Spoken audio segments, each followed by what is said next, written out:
বাংলাদেশের যারা হতদরিদ্র বলি আমরা, অথবা দরিদ্র এবং নিম্নবিত্ত, এই 3 শ্রেণীর সুবিধাভোগী আমাদের যে মারা আছেন, একটা পরিবারের যে মা প্রধান, উনিরা এটার সুবিধা পাবেন, সেই পরিবার।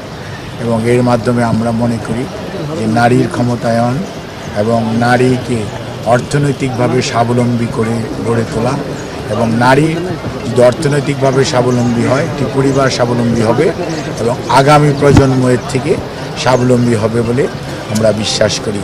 এটি বাংলাদেশ জাতীয়তাবাদী দলের অন্যতম নির্বাচনী কমিটমেন্ট, এবং সেটি আমাদের প্রধানমন্ত্রী জনাব তারেক রহমান দীর্ঘদিন যাবৎ এটার উপর ওয়ার্ক করেছেন, এবং আজকে ওনার সভাপতিত্বে এবং সংশ্লিষ্ট মন্ত্রী, উপদেষ্টা এবং ঊর্ধ্বতন কর্মকর্তাদের উপস্থিতিতে এটি আজকে অনুমোদিত হয়েছে। এবং প্রতি মাসে ইনশাআল্লাহ 2500 টাকা করে ওনাদেরকে আর্থিকভাবে সহযোগিতা পাবেন ফ্যামিলি কার্ডের মাধ্যমে। এবং এটা কোনো ধরনের রাজনৈতিক বিশ্বাস, কোনো ধরনের ধর্মীয় ডিসক্রিমিনেশন কিছুই হবে না। এটি উঠবে ইউনিভার্সাল একটি কার্ড, এবং এটি পরীক্ষামূলকভাবে শুরু হচ্ছে ইনশাআল্লাহ। আমরা আশা করছি যে আগামী আপনার 4 মাসের মধ্যে পাইলটিংয়ের কার্যক্রম শেষ হয়ে যাবে। এর পরবর্তীতে আপনার সারা বাংলাদেশে এটা আরও ব্যাপকভাবে অ্যাটলিস্ট প্রতিটা উপজেলাকে এটার আওতায় আসবে। এবং আমরা হয়তো একটা উপজেলা প্রথমেই পুরো উপজেলা দেওয়া যাবে না, হয়তো প্রথম একটা ওয়ার্ড, তারপরে একটা ইউনিয়ন, তারপরে আরেকটি ইউনিয়ন, এভাবে আমরা গ্রাজুয়ালি এটাকে কভার করব। এবং এভাবেই সারা বাংলাদেশ এটার সেবা পাবে এবং সুবিধাভোগী। একটা ওয়ার্ডে যে কতজন পাওয়ার উপযুক্ত, ওই কতজনই পাবে।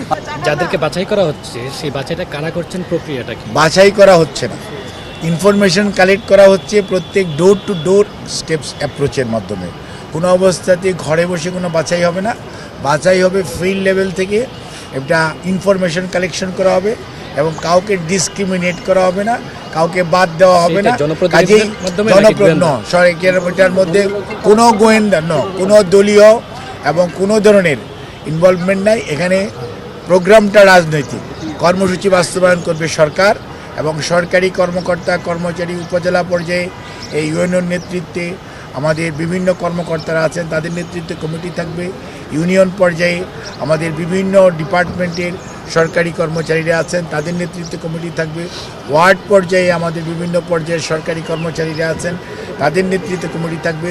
প্রত্যেকটি ওয়ার্ডের কার্য তদারকির জন্য একজন প্রথম শ্রেণীর কর্মকর্তাকে ওই উপজেলার দায়িত্ব দেওয়া হবে, এবং এটা দ্বিস্তর বিশিষ্ট চেকিং এবং রিচেকিং হবে, যাতে ভুল ভ্রান্তি এরর সবচেয়ে কম হয়। প্রধানমন্ত্রী কোথায় উদ্বোধন করবেন, কোথায় উদ্বোধন করতে পারেন, কোন উপজেলায়? অর্থ সংস্থানের বিষয়ে ডেফিনেটলি আলোচনা হয়েছে। অর্থ তো সবসময়ই লাগবে, এবং এটা আপাতত যেহেতু এটা একটা অর্থনৈতিক বৎসরের প্রায় শেষার্ধে আমরা এসেছি, কাজে এটা স্বাভাবিকভাবে অর্থ মন্ত্রণালয় থেকে থোক বরাদ্দ থেকে এটাকে অর্থ সংকুলনের বিষয়টা চিন্তা করা হয়েছে।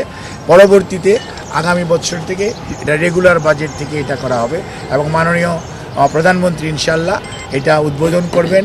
নিশ্চয়ই উনি একটা উপজেলায় যাবেন, এবং সেই উপজেলায় যেই উনি এটা করবেন, সেটা যখন সময় হবে তখন ইনশাআল্লাহ 10ই মার্চের আগেই আপনাদেরকে জানিয়ে দেওয়া হবে। ধন্যবাদ।